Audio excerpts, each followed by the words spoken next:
देखो बहाने मत बनाओ। अगर मेरा काम वक्त पर खत्म नहीं हुआ ना तो तुम जानते हो ना मेरा नाम क्या है? जोनिता, समझे तुम? आगे शामत भुवन सर की। अरे जल्दी जल्दी हाथ चलाओ, जोनिता मैडम का मूड ठीक नहीं है। फोन रखो।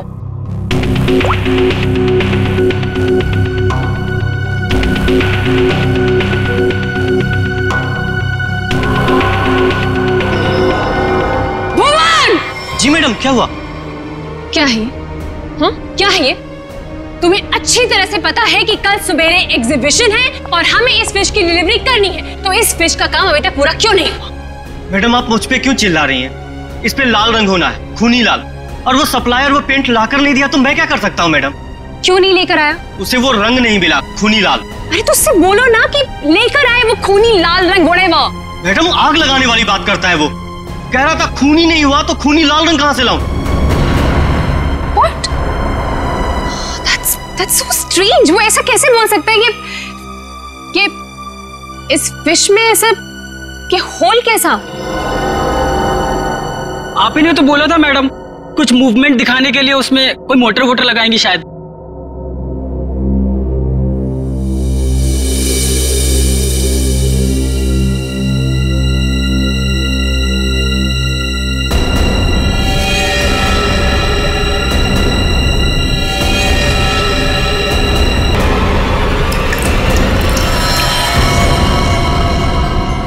खून? जी मैडम।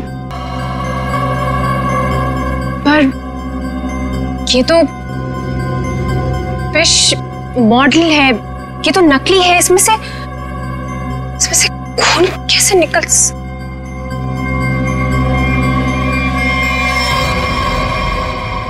किसने किया है मेरे साथ ये घटिया मजाक?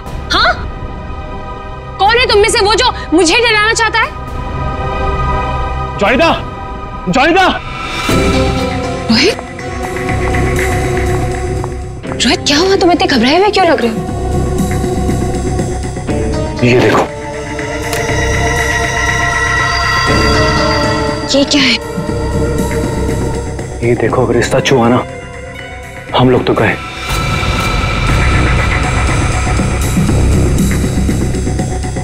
देखो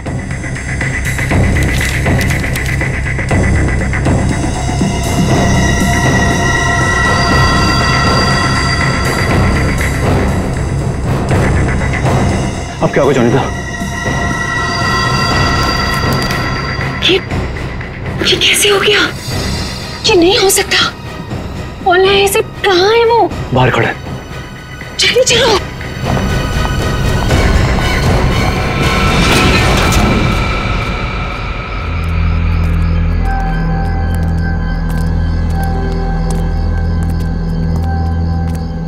यहाँ तो कोई नहीं दिख रहा है। अरे यहीं पर तो था, पता नहीं कहाँ चला गया। रोहित तुम्हें समझ में आ रहा है? हम दोनों बहुत बड़ी मुसीबत में फंस गए हैं। जानता हूं जोनिता। रोहित, तुम्हें अच्छी तरह से याद है उसने यही तुम्हें इंतजार करने के लिए कहा था? हाँ, वो सिर्फ हमारे लिए तो यहाँ पर आया है। वो तो आया है लेकिन वो कहीं दिखाई भी तो नहीं दे रहा है ना। अब हम क्या करें? तुम एक काम करो, तो यहीं पर रुको, मैं जाके देखता हूँ। ठीक है, do it fast.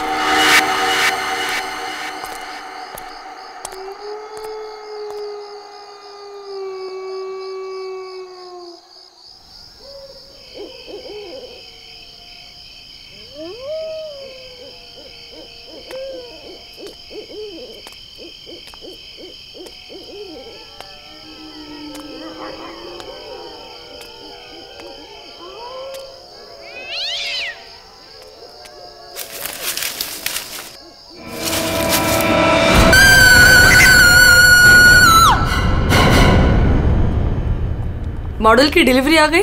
Ji madam, कल रात को ही आ गई। कितने बजे? रात को 1:30 बजे। मैडम बड़े एक्सपर्ट थे वो लोग, फटाफट आए और अंदर लगा के चले गए। हमें कुछ करने की जरूरत ही नहीं पड़ी। अच्छा चलो देखते हैं। वैसे भी आज का एग्जीबिशन बहुत इंपॉर्टेंट है। जी।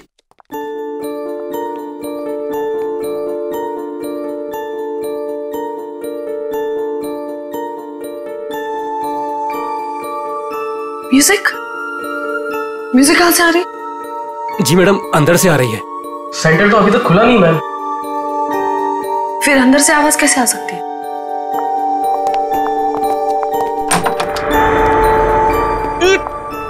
बदबू कैसे है? मैडम जी लग रहा है यहाँ पे कोई चूहा मर गया है।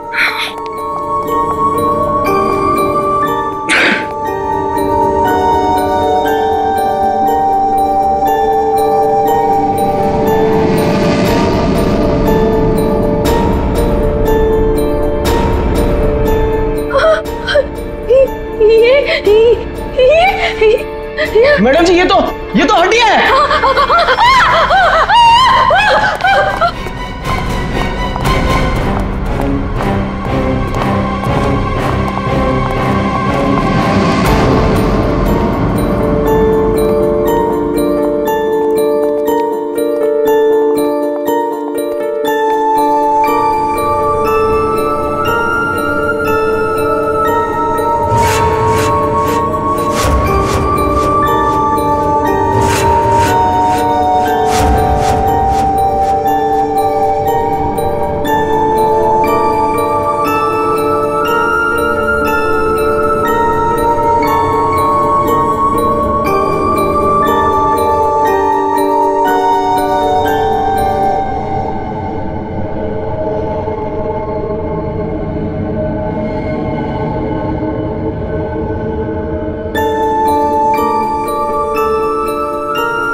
सर ये म्यूजिक, ये हड्डियों से बनाई हुई मछली और ये हाथ से बनाई हुई गुड़िया, सर ये सब क्या है सर? लगता है ये मछली किसी इंसान की हड्डियों से बनाई गई है। ये देखो, ये हाथों की और ये पैरों की हड्डियां और ये पिंजर। अरे बदबू, इन हड्डियों में जो मांस है, इस मांस का सड़न की वजह से आ रही है। मतलब सर किसी को मार के टांग दिया यहाँ पे।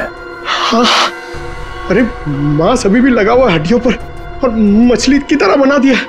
ना घिनौना काम सर, कोई ये कैसे कर सकता है सर? किसी ने किया और यहाँ पे लाके लटका दिया ताकि पूरी दुनिया देख सके। यहाँ मछली कहां से? सर यहाँ पर बच्चों के लिए बहुत बड़ा एग्जीबिशन होने वाला था और मछली का एक मॉडल आने वाला था, लेकिन पता नहीं ये कैसे आ गया। मछली का मॉडल कहां से आने वाला था? सर वो बहुत ही मशहूर आर्टिस्ट है, जोनीता मैम। जोनीता मैडम, क्या वही इसे छोड़कर गई थी यहाँ? जोनीता मैडम तो नहीं आई थी, पर रात पाली वाला वॉचमैन बोला कि यहाँ पर 2 लोग आए थे डब्बे लेकर, वही लगाकर चले गए। इस जोनीता से मिलना पड़ेगा।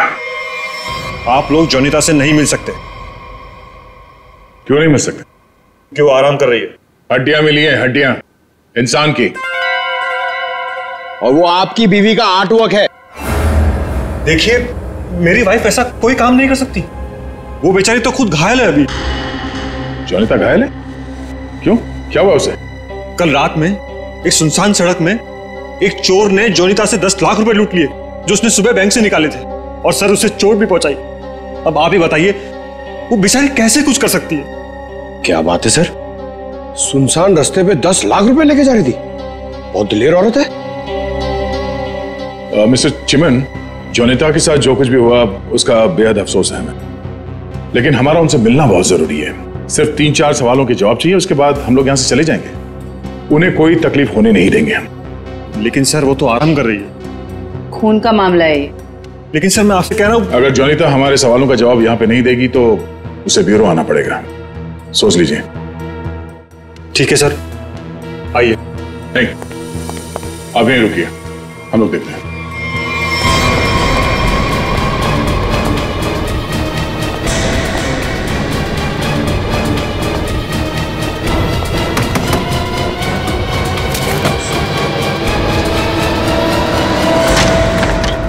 अरे आप लोग कौन है और ऐसे कैसे अंदर? चिमन, कौन है ये लोग?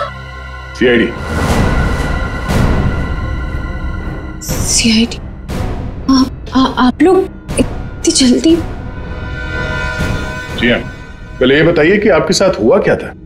सर, कल रात की बात है। मैं अपना काम खत्म करके वर्कशॉप से घर आ रही थी, तभी कुछ बदमाशों ने मुझे घेर लिया और मेरा ब्रीफकेस मुझसे छीन लिया। उसमें 12 लाख रुपए थे। ये जो मार्क्स आप लोग देख रहे हैं, ये सब उन लोगों की वजह से है। आप लोग इसीलिए आए हैं ना? 12 लाख की 10 लाख? अरे आइए आइए चिमन जी आइए। आपने कहा कि 10 लाख रुपए लूटे गए, अब ये कह रही हैं कि 12 लाख रुपए लूटे गए। हाँ? कमरे के बाहर से अंदर आते आते 2 लाख रुपए बढ़ गए। कमाल है। खैर ये बात छोड़िए, मुद्दे की बात पर आते हैं। ये बताइए, एग्जीबिशन में आपने इंसानों की हड्डियों से बना हुआ मछली का मॉडल क्यों भेजा था? इंसान की हड्डियों से बना हुआ मछली का मॉडल में? हाँ। मैं अभी क्या बोल रहे हैं? मेरी कुछ समझ में ही नहीं आ रहा है। देखा सर, मेरी बीवी कितनी मासूम है। जोनिता, बोल दो इन्हें कि तुमने ऐसा कुछ नहीं भेजा। हाँ हाँ, बहुत मासूम है ये, लेकिन हमारे पास सबूत भी है और गवाह भी। मछली का मॉडल आप ही ने रेडस्टोन साइंस और आर्ट सेंटर में भेजा था। क्या? वहां उसका मालिक तो मैं हूं। मेरा मतलब है, वहां मैं पार्टनर हूं। जोनिता, तुमने मेरे ही सेंटर में हड्डियों से बनी हुई मछली भेज दी? नहीं चिमन, मैंने कुछ नहीं भेजा है। मैं सच बोल रही हूँ। ओह, तो सेंटर के मालिक आप हैं। कमाल है। बीवी ने भेजा हड्डियों से बना हुआ मछली का मॉडल अपने ही पति के सेंटर में। हाँ? सब मैंने तो सिर्फ एक मछली का मॉडल बनाया था, वो भी पूरा नहीं हुआ था। लेकिन सर, उसमें कुछ गड़बड़ थी। किसी ने मुझे डराने के लिए उसमें खून भर दिया था। सब मुझे सच में नहीं पता कि वो हड्डियों की मछली वहां कैसे चली गई। मैं सचमुच नहीं जानती सर, सचमुच नहीं जानती। अच्छा, कोई तो लाया होगा। कोई तो वजह होगी हड्डियों की मछली बनाने की। अगर आपको नहीं पता तो आपके वर्कशॉप में बाकी के लोगों से पूछताछ करनी पड़ेगी कि वो हड्डियां कहां से आई। सर, मुझे पता है आपको किसकी गर्दन पकड़नी चाहिए। किसकी? ईशान और रुपेश। सर, ये दोनों मेरे पार्टनर्स इस सेंटर की ओनरशिप में। दोनों ही बड़े टेढ़े लोग हैं सर। टेढ़े लोगों को सीधा करना हमें आता है। ईशान और रुपेश, गौर से देखिए, ये लटकाया आप लोगों ने बच्चों के एग्जीबिशन के लिए। हाँ? सर, ये सब चिमन और उसकी बीवी की हरकत है। रुपेश, जबान संभालो अपनी। ये सेंटर जितना तुम दोनों का है उतना मेरा भी है। क्या मैं अपने सेंटर में ऐसी घिनौनी हरकत करूंगा? चुप हो जाओ। ईशान और रुपेश, तुम दोनों यहीं रहो, बाकी सब बाहर। चलिए चलिए चलिए, चलो चलो। अरे मैंने तुमसे कहा ना, इस एग्जीबिशन की जिम्मेदारी चिमन पे मत छोड़ो। अब देखो क्या हो रहा है। वो अपनी बीवी जोनीता के पास चला गया और हम दोनों को ये सब भुगतना पड़ रहा है। इधर। हाँ, हमसे भी बात कीजिए। आप दोनों को चिमन और जोनीता पे शक क्यों है? आप नहीं जानते मियां बीवी को सर। एग्जीबिशन में आर्टिफिशियल मछली लगाने की बजाय देखिए क्या लटका दिया इन्होंने। सर, उन्होंने ये सब सिर्फ हम दोनों को फंसाने के लिए किया है। अच्छा, अगर ये सब जोनीता ने किया है तो ये हड्डियां कहां से ले आई? सर, आपने तो कहा था ये इंसान की हड्डियां हैं। उसने किसी का मर्डर किया होगा। शक्ल से लगता है कि वो कुछ भी कर सकती है। सर, आपके सेंटर से कोई गायब है? नहीं सर। तो फिर ये हड्डियां है किसकी?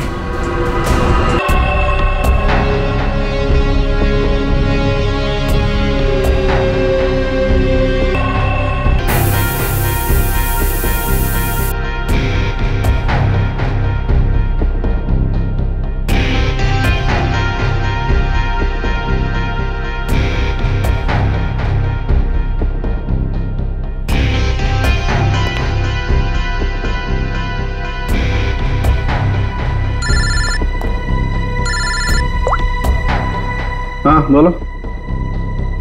अच्छा, ओके, थैंक यू। सर, ये देखिए। हाँ सर, इस मछली में से इंसान निकला कि नहीं? हाँ भाई साहब, इस मछली में से मरने वाला भी निकला है और मारने वाला भी निकला है। सर वो कैसे? इस आदमी की उम्र 25 से 30 साल है। लेकिन सर इसे मारा कैसे गया? गोली से। ये देखो, यहाँ ये पसलियों में गोली लगी। और इसकी पूरी बॉडी को काफी देर तक एसिड में डुबो के रखा गया था ताकि सारा मांस गल जाए। और इस खतरनाक एसिड का नाम है हाइड्रोलिज एसिड। एसिड में डुबो के रखा गया था? हाइड्रोलिज एसिड। लेकिन इतना सारा एसिड खूनी को मिला कहां से होगा? ये एसिड फैक्ट्रीज में इस्तेमाल होता है, खास करके कांच की फैक्ट्रीज में। और मारने वाला? मतलब खूनी के बारे में क्या पता चला? कलाकार, बहुत बड़ा कलाकार है खूनी। देखो, इंसान की हड्डियों को तराश तराश कर मछली बना दी उसने। आर्ट लवर है, आर्ट लवर। अच्छा, कुछ और बता सकते हैं इस आर्टिस्ट के बारे में? इसकी उम्र 22 से 25 साल है और ये एक औरत है। क्या खूनी एक औरत है? हाँ, खूनी एक औरत है। कमाल है, गोली का घाव और कंकाल देख के आप बता दे रहे हैं कि खूनी एक औरत है। मैं नहीं कह रहा हूं, ये सबूत कह रहे हैं। ये देखो, यहाँ हाथ की हड्डियों के बीच में ये मुझे थोड़ा सा खून मिला। जाहिर है ये खून उसी का होगा जिसने ये हड्डियां तराश करके मछली बनाई, क्योंकि इस आदमी की लाश तो एसिड में गल गई होगी, तो ये तो उसी का होगा ना। सर, ये भी तो हो सकता है कि ये खूनी आर्टिस्ट ना हो, उसने सिर्फ ये बनाया हो, खूनी कोई और ही हो सकता है। लेकिन ये लड़की खूनी को जानती तो जरूर होगी, उसके लिए काम जो किया है।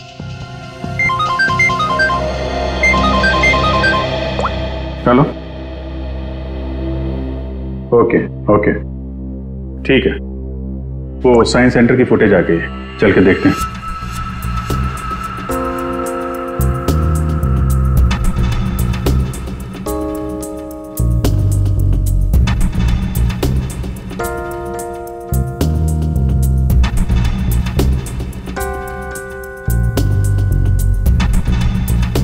वैन तो आई है सर यहाँ पे।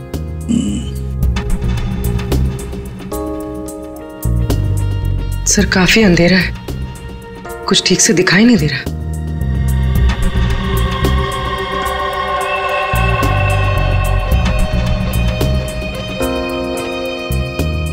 भले अंधेरा हो मगर निखिल, दोनों के फोटोग्राफ्स सारे पुलिस स्टेशन में भेज दो, इनके बारे में पता लगा। शायद इसी बॉक्स में लाया गया होगा सर, वो मछली वाला मॉडल।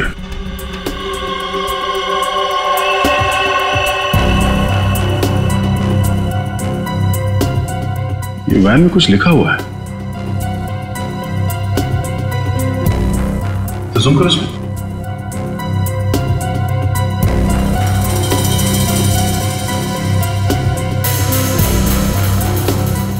कबूतर का लोगो बना है और बीपी से तो कुछ भी हो सकता है सर। एक काम करते हैं पूर्वी, गवर्नमेंट रजिस्ट्रेशन एजेंसी से पता लगा, देखो क्या ऐसी कोई कंपनी है, कोई एस्टैब्लिशमेंट है, कोई दुकान हो जिसके लोगो में कबूतर बना हुआ हो, उनके साथ ये मैच करके देखते हैं ये कबूतर, शायद खूनी के बारे में कुछ पता चल जाएगा। सर हाँ, तीनों म्यूजिक डायरेक्टर आ गए।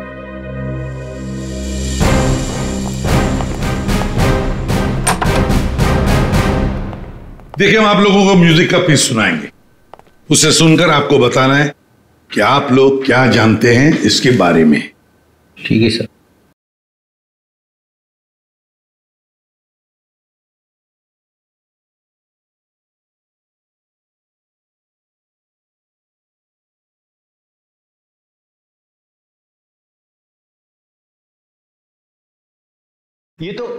ये तो मेरा म्यूजिक है सर। I mean, मैंने इसे रिकॉर्ड करवाया है। लेकिन सर, किसी को मार के उसकी हड्डियां लटका दी गई हैं, वहां बज रहा था ये म्यूजिक। सर मुझे नहीं पता कि किसके मर्डर में इसका इस्तेमाल हुआ है, आप लोग प्लीज मेरा यकीन कीजिए सर, मैं बेगुनाह हूं। आपने ये पीस किसके लिए रिकॉर्ड किया था? म्यूजिक क्लास के लिए, AJK स्कूल। सर वैन पे जो लोगो था वो किसी ब्लू पिजन लॉन्ड्री का है। Blue pigeon laundry. पहचाना आपने इस म्यूजिक को? हाँ, ये तो हमारे स्कूल के बच्चों के लिए म्यूजिक है। पर इसका किसी के मौत से क्या लेना देना? और ये कहाँ मिला आप लोगों को? Redstone art and science centre. Redstone art and science centre. फिर तो ये म्यूजिक और ये सेंटर, इसके बारे में आपको हमारे स्कूल के ट्रस्टी से बात करनी पड़ेगी। ट्रस्टी से क्यों?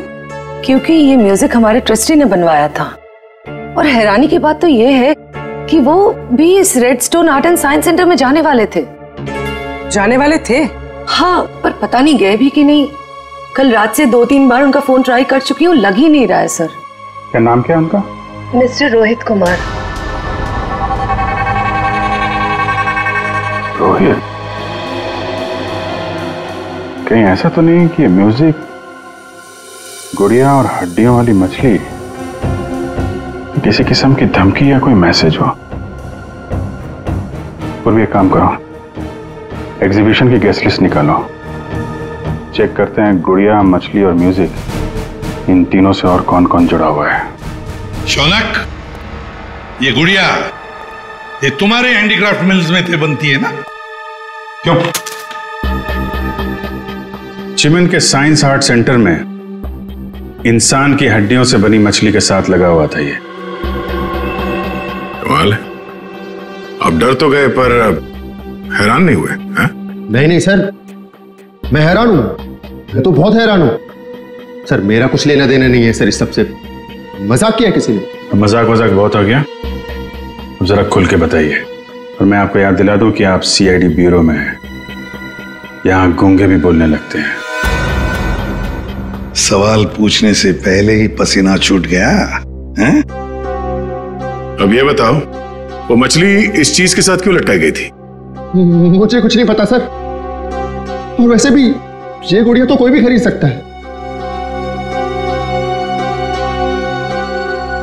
बात तो सही है, गुड़िया तो कोई भी खरीद सकता है ना? चलो ठीक है, कोई बात नहीं, तुम जा सकते हो।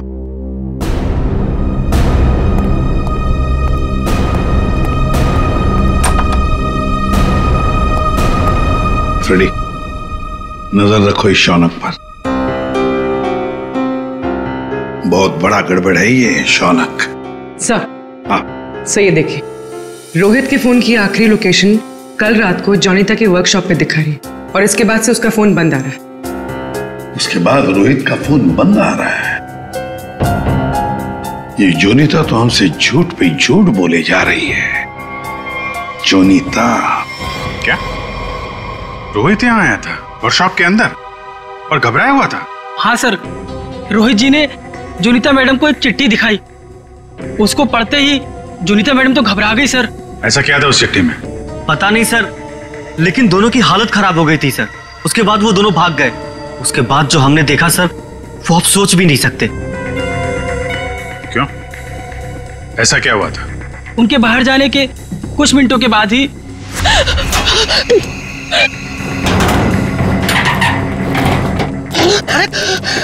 मैडम, ये क्या हुआ आपको? कुछ नहीं, चुप रहो, बिल्कुल शांत रहो। ये बात यहाँ से कहीं बाहर नहीं जानी चाहिए। खोलो दरवाजा, खोलो जॉनी, दरवाजा खोलो जॉनी, दरवाजा खोलो। मैं मरना नहीं चाहता, वो मुझे मार देगा। तुम ऐसा नहीं कर सकती जॉनी। अरे ये तो रोहित साहब की आवाज है। मैडम दरवाजा तो खोलिए आप। नहीं, कोई दरवाजा नहीं खुलेगा, कोई दरवाजा नहीं खुलेगा। जॉनी तो दरवाजा खोलो। दरवाजा नहीं खुलेगा। और वो मछली, उसे चला दो, और मैं यहाँ से चला दो उसे।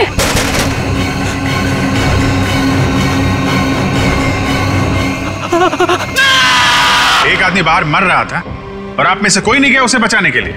सर, जोनीता मैडम की हालत देखकर और रोहित जी की चीखें सुनकर हम सब बहुत डर गए थे सर। पता नहीं बाहर कौन था, और मैडम ने दरवाजा खोलने से मना भी किया था। कमाल है सर, ये जोनीता ही कुछ गड़बड़ लग रही है। हाँ सर, सारी बातें उसी की तरफ इशारा कर रही हैं। पता करना पड़ेगा उस चिट्ठी में ऐसा था क्या जिसकी वजह से इतना हंगामा हुआ है।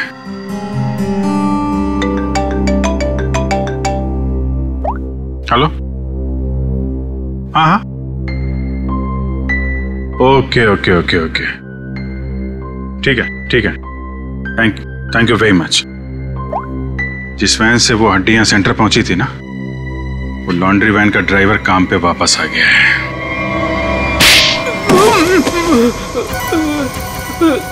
उठ। सब कीलू, यही नाम है ना तुम्हारा? हाँ साहब। अच्छा है कि तुम छुट्टी मनाकर वापस आए। कब से इंतजार कर रहे थे हम तुम्हारा? हाँ? मारो मत साहब, आपने तो मुझे दिन में चांद तारे दिखा दिए साहब। साहब मैं सच बोल रहा हूँ, मुझे हड्डी के बारे में कुछ भी नहीं पता साहब। नहीं झूठ बोल रहा है सर। ये 2 दिन से घर में छुप के बैठा है। हाँ? ये तो हमारे कहने पर मालिक ने धमकी दी तब आया यहाँ पे। नहीं साहब, मैंने तो छुट्टी ले रखी थी साहब, इसलिए मैं आराम कर रहा था। छुट्टी ले रखी थी? जी। सच बता, वरना एक और। नहीं साहब, मैं सब सच बता देगा साहब। पूछिए आपको क्या पूछना है साहब। तुम्हारी वैन वहाँ साइंस सेंटर पे कैसे पहुंचा? साहब 6 अप्रैल की शाम को मुझे एक फोन आया था। उसने मुझसे कहा कि तुम्हारी मुझे वैन चाहिए कुछ घंटों के लिए साहब। बस मेरा काम इतना था साहब कि मुझे वो कांच की बंद पड़ी हुई फैक्ट्री के सामने अपनी गाड़ी खड़ी करनी थी साहब। बस इतना ही मेरा काम था साहब। किसी ने कहा और तूने कर दिया, सोचा नहीं क्या होगा उसका? साहब उसने मुझे 25,000 भिजवा दिए थे ना, इसलिए मैंने फिर कुछ सवाल नहीं किया साहब। बिना सोचे समझे काम करोगे तो ऐसे ही फंसोगे। गलती हो गई साहब। चल, गलती हो गई। खून तो इस ग्लास मिल में हुआ है और वहीं हड्डियों का मांस उतारा गया होगा। निकले, काम करो, इस कीलू का फोन ले लो।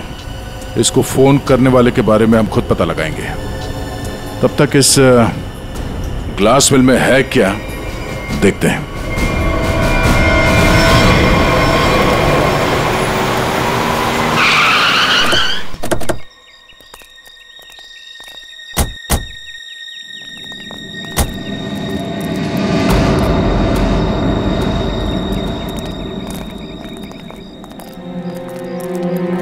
क्या उजाड़ जगह है सर ये?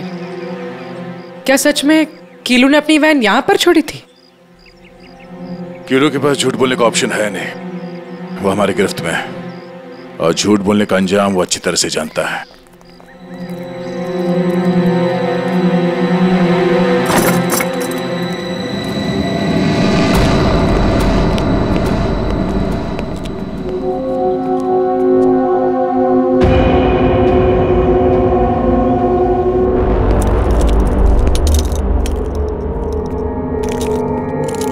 इस मिल में कांच तराशने का काम होता था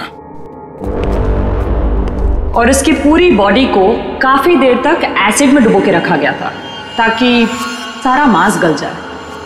और इस खतरनाक एसिड का नाम है हाइड्रोलिक एसिड। गुनाह करने के लिए इससे अच्छी जगह हो ही नहीं सकती। किसी का खून करके उसकी हड्डियों को एसिड में गलाया गया है और ऐसा काम यहां हो सकता है। ठीक है, चेक कर लेते हैं कुछ मिलता है क्या।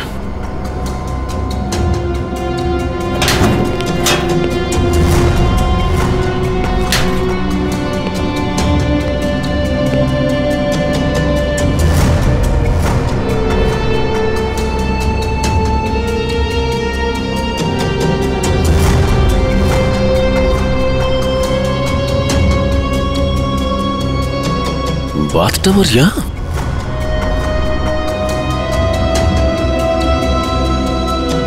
साहब,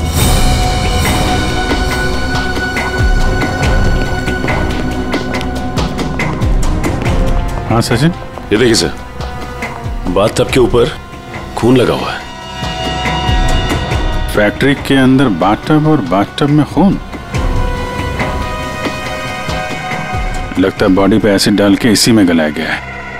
मांस अलग, हड्डियां अलग। ये देखो, जले हुए मांस का अंश लगता है।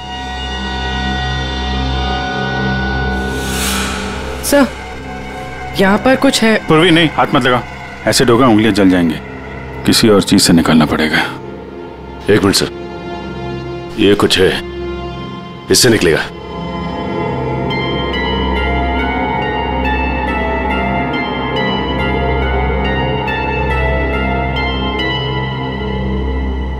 ये देखिए सर, ये अंगूठी पूरी तरह से जल गई है। सर शायद उस आदमी की है जिसे यहाँ मारा गया है। सर इस अंगूठी पे कोई डिजाइन बना हुआ है।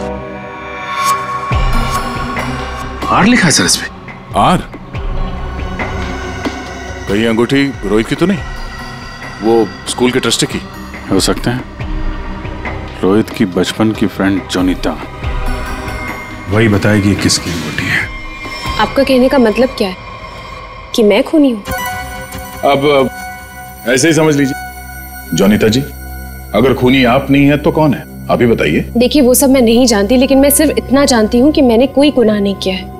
अगर ऐसा है तो आपने अपने वर्कशॉप में वो मछली का मॉडल जलवाया क्यों? ये चुप रहने से तुम्हारी सच्चाई साबित नहीं होगी। दरअसल सर, वो मछली से खून निकलते देखकर मैं बहुत डर गई थी, इसलिए मैंने उसे जलवा दिया। चलिए एक और बात बताइए जयंती। ये रिंग रोहित की है ना, जिसकी तुमने मदद नहीं की? ये तो जब पता था तो बचाया क्यों नहीं उसे? हा? हमें पता है कि उस रात वर्कशॉप के बाहर रोहित तुम्हारे साथ था। क्या हुआ था वहां पे? उसकी मदद क्यों नहीं की तुमने? बताओ। कौन था उस रात तुम्हारी वर्कशॉप के बाहर? और उस चिट्ठी में क्या था जो रोहित ने आपको दिया था? सब मुझे नहीं समझ में आ रहा है। आप लोग क्या कह रहे हैं? देखिए इस वक्त मेरे पति बाहर है और मैं उनके एब्सेंस में आप लोगों के किसी भी सवालों का जवाब नहीं देना चाहती। आप लोग प्लीज मुझे बातों में मत फंसाइए। हम तुम्हें फंसाने नहीं आए, तुम्हें बचाने आए। मछली के उस मॉडल में जो हड्डियां हैं वो शायद रोहित की है। जिसने भी रोहित को मारा उस रात वो तुम्हें भी मारना चाहता था। अब जो कुछ भी है सच सच बताओ, झूठ बोलने का कोई फायदा नहीं। सर मैं नहीं बचूंगी अब। अगला नंबर मेरा है सर। उसने कल रात मुझ पर भी हमला किया था। ये निशान उसी की वजह से है सर। मैं तो बच गई, लेकिन मैं रोहित को नहीं बचा पाई सर। कौन था वो जो तुम्हें मारने आया था? सर मुझे नहीं पता सर। मैं उसका चेहरा नहीं देख पाई। कोई सिर्फ तुम दोनों को ही क्यों मारना चाहता मगर? हा? नहीं सर, हम दोनों 3। मैं, रोहित और शौनक। शायद कोई हम तीनों से उस राज के लिए बदला ले रहा है। कौन सा राज?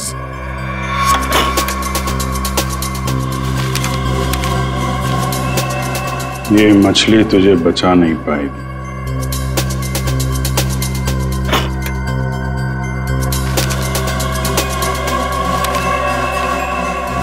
ये गुड़िया का खेल बहुत जल्दी खत्म हो जाएगा। सर ऐसा ही लेटर रोहित के पास भी था सर। कोई हम तीनों को डरा धमकाकर हमसे पैसे ऐंठ रहा है। अच्छा, जोनीता और शौनक, अब सब कुछ सच सच बताओ। क्या किया तुम लोगों ने? बताओ जल्दी।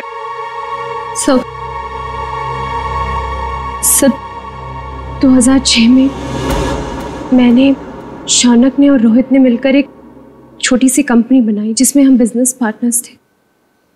हमें उस कंपनी के लिए पैसों की जरूरत थी और हमें इन्वेस्टर मिल भी गई, समारा। उसने हमारी कंपनी में 1 करोड़ रुपए की इन्वेस्टमेंट की। कंपनी का प्रॉफिट देख के हम लालच में आ गए और सारा पैसा हम तीनों ने आपस में बांट लिया। फिर एक दिन हम कैसे करेंगे उसके पैसे वापस?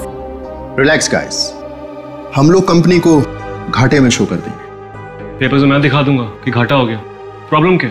और मैं इतनी बेवकूफ हूं कि सब मान जाऊंगी। समारा हम तो तुम लोग मुझे घाटा दिखाओगे? समारा ने ऐसे ये बिजनेस खड़ा नहीं किए। पैसा दिया है समारा तो लेना भी जानती हूँ। प्लीज उसे छोड़ दो। तुम जो पीछे हटो। समारा सब हमने पैसों की हेराफेरी जरूर की है, पर हमने किसी को मारा नहीं है। वो तो सिर्फ एक एक्सीडेंट था बस। हमने कंपनी बंद कर दी और अपने अपने रास्ते चले गए। और अब 10 साल के बाद हमारा पीछा करते हुए कोई यहां तक आ जाएगा, हमें नहीं पता था सर। और सर, उस रात को मैं रोहित के साथ वर्कशॉप के बाहर इसीलिए आई थी क्योंकि मुझे उस इंसान से मिलना था जिससे ये बॉक्स और चिट्ठी दी थी मुझे। सर, लॉन्ड्री में इस नंबर से फोन आया था, उसका पता चल गया है। वो चिमन का नंबर है।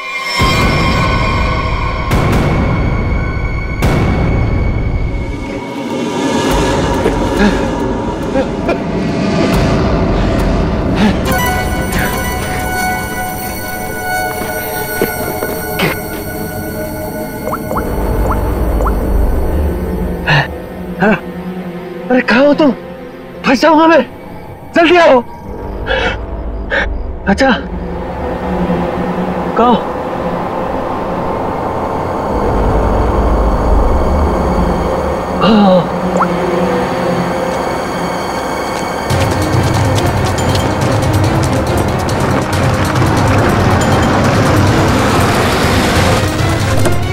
कहाँ रह गई थी तुम? मेरी गर्दन तो बस गई थी समझो। पहले ये बताओ कि तुम सीआईडी से बच के निकले कैसे? तुमसे किसने कहा कि मैं सीआईडी से बच के निकला? मतलब? सामने देखो।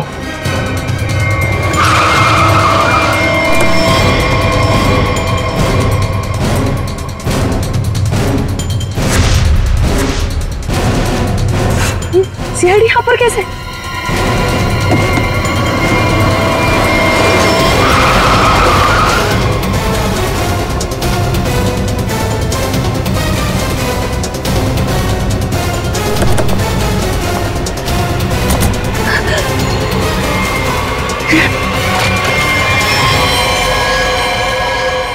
मुझे धोखा दिया? हाँ? मैं अकेला क्यों डूबूं? तुम्हें साथ लेकर डूबूंगा। डूबेगा नहीं तू, मरेगा। गोली मत चलाना। पास मत आना, मार दूंगी मैं इसे। नहीं, गोली मत चला।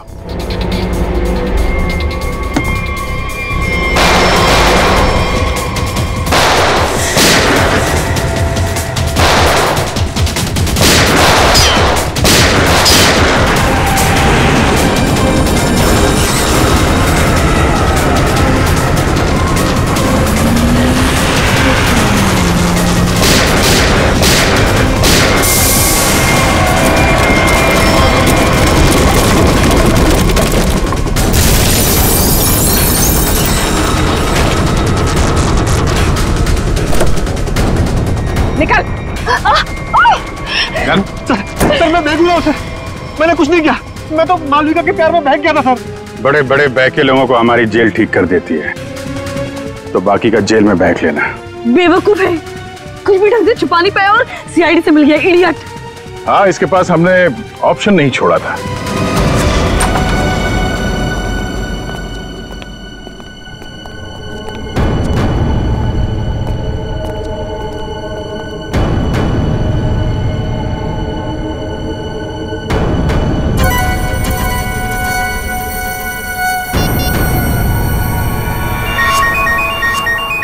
यही जगह है, यही छुप के बैठा वो। नहीं, थोड़ी देर हो गई, पहले स्विच ऑफ कर लेना चाहिए था। मैंने क्या किया? देखिए, आप मेरी बात सुनिए। तब से तुम्हारी ही सुन रहे, आप गलत आदमी को पकड़ रहे हो। फिर तुम ही बता दो किसको पकड़े? वही जो असली मुजरिम है। तो तुम रोको उसे। तुम तो समारा से रिलेटेड हो ना, जिसे जोनीता और उसके दोस्तों ने धोखा दिया था। हाँ, लेकिन मैंने ये सब समारा के लिए नहीं किए। वो तो कई साल पहले ही मर चुकी थी और मुझे उसकी कोई पड़ी भी नहीं थी। आप लोगों को लगता होगा कि ये सब बदला है, लेकिन ये सब बदला नहीं है। फिर तुमने ऐसा घिनौना जुर्म किया क्यों? मैं समारा की नौकर की बेटी, उन्होंने मुझे अपनी बच्ची की तरह पाला था। समारा के मरने के बाद सारी प्रॉपर्टी मेरे नाम हो गई थी क्योंकि उनका कोई वारिस ही नहीं था। लेकिन मैंने अपनी बेवकूफी की वजह से सारी प्रॉपर्टी गंवा दी और जिंदा रहने के लिए एक मामूली सी नौकरी करनी पड़ी। हाँ? करोड़ों के कर्जे में डूब गई मैं। तो जोनीटा, रोहित, शौनक और उनके पुराने कंपनी के कागजात, वो धमकियां, रोहित के दर्दनाक मौत, इस रास्ते कैसे चल पड़ी तुम? मैं समारा के पुराने ऑफिस गई थी। वहां पर मैंने कुछ कंपनी के पुराने पेपर्स देखे। तब मुझे पता चला कि उन तीनों ने समारा को धोखा दिया था। मैं चाहती तो मैं पुलिस में जा सकती थी, लेकिन पैसे में मेरी जान अटकी थी। तो तुमने तीनों को ब्लैकमेल करने की सोची? सोचा अमीर लोग हैं, मोटी रकम मिल जाएगी। हाँ, सबसे पहले रोहित ने हमें पैसे दिए और जब जोनीता और शौनक की बारी आई तब वो उन्हें बचाना चाहता था। अच्छा, तो रोहित तुम्हारे प्लान के बीच में आ गया, इसलिए मारा गया, है ना? हाँ, और उसकी वो हालत देखकर ही जोनीता और शौनक ने हमें पैसे दिए। लेकिन आप सब बीच में और मेरा सारा खेल चौपट कर दिया। इतनी प्लानिंग अपने पैसों को संभालने में लगाया होता तो इस हालत में नहीं होती। जुर्म के रास्ते चलने पे पैसे नहीं, जेल की सलाखें मिलती हैं। और जो जुर्म तुम लोगों ने किया है उसकी एक ही सजा है, फांसी।